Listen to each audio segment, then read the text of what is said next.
ഓസ്ട്രേലിയയിൽ ഡിഫ്തീരിയ വ്യാപനം ആശങ്കാജനകമായി തുടരുന്നു. പ്രതിസന്ധി നേരിടാൻ ഫെഡറൽ സർക്കാർ വൻകിട പ്രതിരോധ പാക്കേജ് പ്രഖ്യാപിച്ചു. ഓസ്ട്രേലിയയിൽ നിന്നും ക്രിസ്റ്റീന ബെന്നി തയ്യാറാക്കിയ റിപ്പോർട്ട് കാണാം. ഓസ്ട്രേലിയയിൽ ഡിഫ്തീരിയ വ്യാപനം പ്രതിരോധ പ്രവർത്തനങ്ങൾക്കായി $7.2 മില്യൺ പാക്കേജ് പ്രഖ്യാപിച്ച് ഫെഡറൽ സർക്കാർ. രാജ്യത്തെ ഡിഫ്തീരിയ കേസുകൾ വർദ്ധിക്കുന്ന സാഹചര്യത്തിൽ പ്രതിരോധ പ്രവർത്തനങ്ങൾ ശക്തിപ്പെടുത്തുന്നതിനായി ഓസ്ട്രേലിയൻ ഫെഡറൽ സർക്കാർ $7.2 മില്യൺ അടിയന്തര ധനസഹായ പാക്കേജ് പ്രഖ്യാപിച്ചു.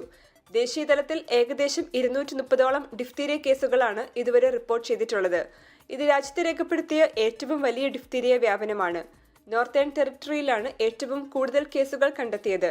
Western Australia, south Australia, Queensland എന്നിവിടങ്ങളിലും രോഗവ്യാപനം റിപ്പോർട്ട് ചെയ്തിട്ടുണ്ട്. രോഗവ്യാപനം നിയന്ത്രിക്കുന്നതിനും വാക്സിനേഷൻ യജ്ഞങ്ങൾ ഊർജിതപ്പെടുത്തുന്നതിനും വേണ്ടിയാണ് ഈ പാക്കേജ്.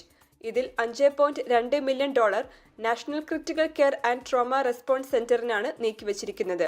ഇത് വാക്സിനുകൾ, ആന്റിബയോട്ടിക്കുകൾ എന്നിവയുടെ ലഭ്യത ഉറപ്പാക്കുന്നതിനും അധിക ആരോഗ്യ പ്രവർത്തകരെ വിന്യസിക്കുന്നതിനും സഹായിക്കും. ശേഷിക്കുന്ന $2 million national aboriginal community controlled health ഓർഗനൈസേഷന് നൽകും.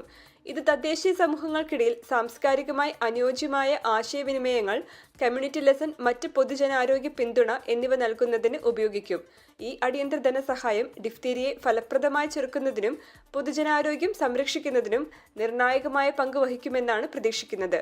രാജ്യത്തെ എല്ലാ പൗരന്മാർക്കും സുരക്ഷിതമായ ഒരു ആരോഗ്യ അന്തരീക്ഷം ഉറപ്പാക്കാൻ ഈ നടപടികൾ അത്യന്താപേക്ഷിതമാണ്.